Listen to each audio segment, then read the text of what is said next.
अस्सलाम वालेकुम my YouTube family, welcome to my channel. कल भी मैंने एक वीडियो पोस्ट की जिसमें मैंने आप लोगों से ये बात शेयर की थी कि उर्वा और फरहान के दरमियान में क्या डिफरेंसेस थे जिसकी वजह से उनकी डाइवोर्स हुई। जिसमें मैंने आप लोगों को दो ही मेन डिफरेंसेस बताए थे। एक ये कि फरहान के मुताबिक उर्वा बहुत ज़िद्दी थी, मगरूर थी। मगरूर इन अ सेंस के मतलब अपनी बात ही मनवाती थी और दूसरे की नहीं सुनती थी। और जहाँ उर्वा की सुने तो वो कहती थी कि शायद ये किसी और इन्वॉल्व था और मुझे बिल्कुल भी टाइम नहीं देता था। जहाँ तक ये बात है कि फरहान किसी के साथ इन्वॉल्व था, इस बात में लोग कहते हैं कि शायद लाहौर की कोई लड़की है जिसके साथ शायद इनका कोई ऐसी वैसी बात चल रही थी। लेकिन इसके अलावा जो एक नई बात मुझे इस बारे में मैंने जब डिफरेंट न्यूज़ वगैरह सुने तो उसमें था कि फरहान बहुत ज़्यादा ड्रिंक करता था। फरहान हद से ज़्यादा ड्रिंक करता था, जबकि दूसरी साइड से लोगों का कहना है कि उर्वा भी ड्रिंक करती थी।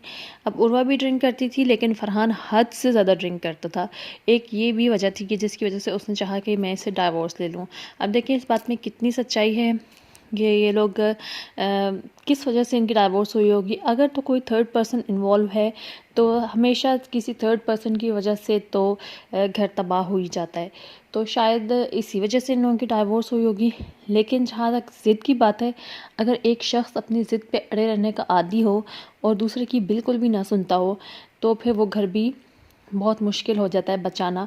क्योंकि एक ही ज़िद करता रहे और दूसरा हमेशा उसकी ज़िद के आगे सर झुकाता रहे, ये कर तो सकते हैं, करने वाले करते भी हैं, लेकिन ये एक मुश्किल काम है।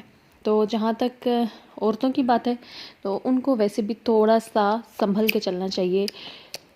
अगर वो इतनी ही ज़्यादा अपनी मनवाएंगी और अपनी मनमानी हद से ज़्यादा करेंगी तो फिर ये हद से ज़्यादा मसले की बात है। क्योंकि अल्लाह ताला ने जो इख्तियारात जिसको ज़्यादा दिए हैं उसी के पास ज़्यादा इख्तियारात हों तो अच्छा लगता है और उसी से निज़ाम भी ठीक चलता है।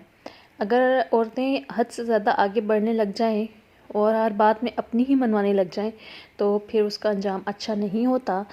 तो अब पता नहीं क्या वजह होगी, लेकिन बहरहाल मैंने इसलिए आप लोगों से शेयर किया कि जो मैंने अगर लेटेस्ट बात सुनी तो आप लोगों से मैंने भी शेयर कर दिया कि अगर ये लोग ड्रिंक करते हैं तो फिर ये तो मैं कहती हूँ कि मुझे समझ नहीं आता कि ये लोग किस तरह से इनका ज़मीर इस बात को मान जाता है कि हम ड्रिंक करें।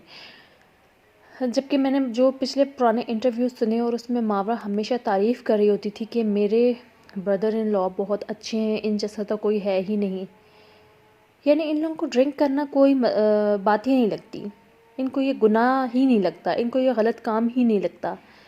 तो ये मुझे बहुत अजीब सोच लगी कि अब मैं सोच रही हूँ कि वो तारीफ़ जब करती थी तो उसको पता होगा, उसको अपनी बहन का भी पता होगा कि वो भी ड्रिंक करती है। तो ये लोग कहते हैं कि हमारी जो तरबियत है वो बहुत अच्छी हुई है और हमें बिल्कुल अपनी हदें पता हैं। तो इनके ख़्याल से ड्रिंक करना हद के अंदर की बात है, जबकि ये हराम है। कि किस किस्म की हदें इन्होंने सीखी होती हैं और किस किस्म की गाइडलाइंस होते हैं जो जिसको ये कहते हैं कि हमारी अच्छी तरबियत हुई है।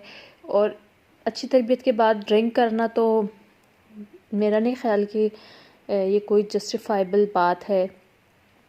बहरहाल जो बात थी वो मैंने आप लोगों से शेयर कर दी और मुझे और मेरी फैमिली को अपनी दुआ में याद रखिएगा। अल्लाह हाफिज़।